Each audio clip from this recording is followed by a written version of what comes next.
Let's talk to Kevin Hollinrake, Conservative Party Chairman, MP, of course, up there at Conservative Party Conference in Manchester. Kevin, very good morning to you. Morning, Mike. I said earlier, it's surprising that Keir Starmer's in the cockpit, which apparently is not supposed to be called the cockpit anymore. It's supposed to be called the flight deck. I'm surprised the plane went in the right direction and didn't make some kind of U-turn over the channel and ended up in Iceland. By God, I bet the passengers were panicking when they heard Keir Starmer's voice coming over the channel. It must have been, God almighty, a frightening thought. But yes, well, hopefully for the passengers' sake, they got a safe landing. But that's not what the UK economy is seeing right now. No. Well, I mean, the UK economy is taking a terrible battery. There's also a couple of news stories around that you thought you might want to have addressed, to wit. One, where the CPS, the place he used to run, have taken umbrage at what the government have done about this Chinese spy case. They're saying that the government, and Keir Starmer in particular, and Number 10 in particular, have been particularly unhelpful in trying to prosecute these two individuals because they don't want to apparently call China an enemy in a court of law. That's one story. The other one is on the front page of the Telegraph today, the European Union threatening to cripple the British steel industry with 50% tariffs. Yeah, I mean, it's incredible, the story on the Chinese spy story. I mean, the man's got no backbone. He needs to stand up for this country. That's why we need a leader like Kemi Badenoch. Really, it's not the first time either he's failed to stand up for Britain against China. We've seen this with the Chinese super embassy in the heart of London, which could be very damaging to the UK's national security, and he's been warned against it by the security services, yet still he ploughs on regardless, because he can't get any growth in UK businesses because he's crashed business confidence. So he's cozying up to the Chinese, and in a way that's very damaging to our national security. Just completely hopeless. We need a leader with backbone. That's why we need Kemi Badenoch. Well, a leader with backbone she may be. She's going to make a speech this afternoon, but there does seem to be a feeling, generally speaking, in Britain, Kevin, that nobody's really that interested in what the Tories have got to say at the moment. I get that. Listen, we're only just over a year after a very clear defeat of the Conservative Party, and rightly or wrongly, although we did some good things in 14 years, we made some mistakes. That trust, which is the currency of politics, takes some rebuilding. The way that Kemi's decided to do that, and I think I support this, is take her time to develop policies to make sure they are affordable and deliverable, and that's what we've seen this week from Kemi. We've seen this plan for a stronger economy and stronger borders. That's the right thing to do. Stronger economy in terms of controlling public spending so we can cut taxes and cut debt.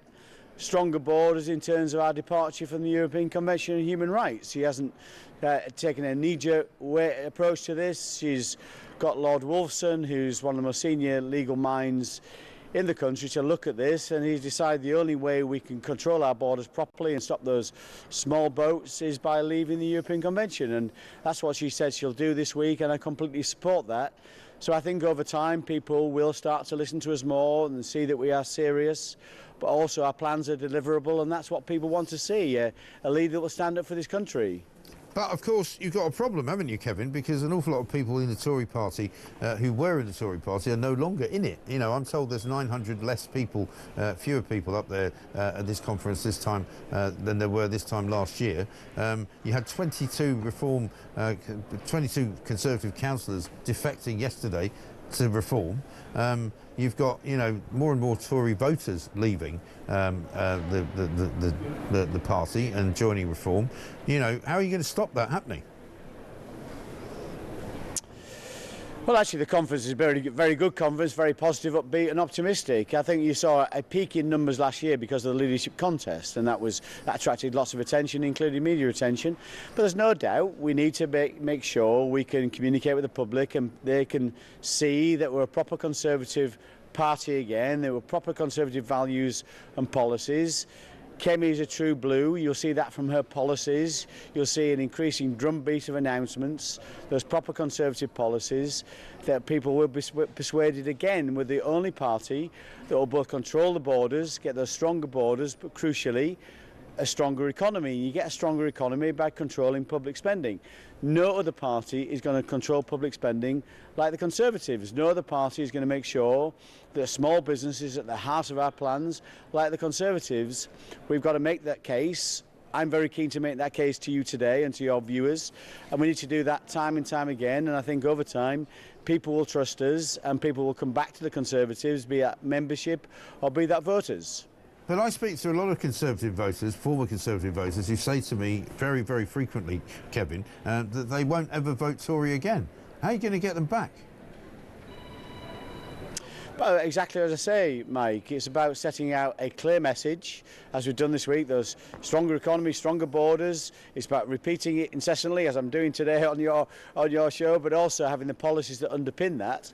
And that from that, as people will come to that message and believe it is only the Conservative Party will do all those things, that will properly control public spending.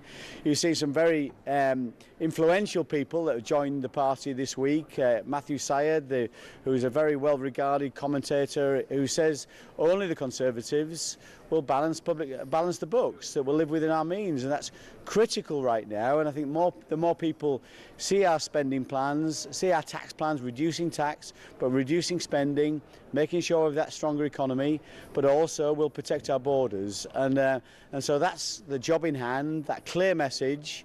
And I think when people understand that message and believe in it, I think more people will come back and vote Conservative, join our party and persuade others to do the same. And that's how we win back. It doesn't happen overnight, Mike. It's a long road. There's hard yards we need to do, but I see there's a real appetite from my Conservative colleagues here, from those members that are here, to go out and do that. I'm very excited about the future. And I really do believe that the only answer to this country's problems are by voting for a Conservative government. Yeah, and I'm sure you do believe that, but the trouble is that the only evidence that people have got about how you would control the borders is that how you didn't control the borders when you were in office and how you didn't control the economy. And I know you were better at the economy than the Labour Party were, and I'll give you that, because they've completely lost the plot, and we've now got, as we say, an £84 billion deficit that sits like a huge, carbuncle on the state of the nation. But the problem is that, you've got a track record and it's not very good. And that's the one that they see. And for all the promises that you make, I think an awful lot of people are sick to death of hearing promises that don't get kept. I understand that. We did make some mistakes on migration. I think when we finally got the levers of migration, when we left the European Union, as we did, and the Conservative Party did make sure we delivered on Brexit, but those rules were too lax. They were too generous in terms of allowing people to come into this country illegally. We changed those rules, and that has had an effect. And Kemi Badenoch has said she'll be even tougher in terms of the rules to reduce migration to minimal levels. That's legal migration. On illegal migration, of course, those small boats, that was a fairly recent phenomenon, about 2020 onwards. We legislated for that, including the Rwanda plan. We opposed every turn on that by the Labour Party, by the Liberal Democrats. We finally passed that legislation. What did Labour do as soon as it took office? It scrapped it. That was a huge mistake.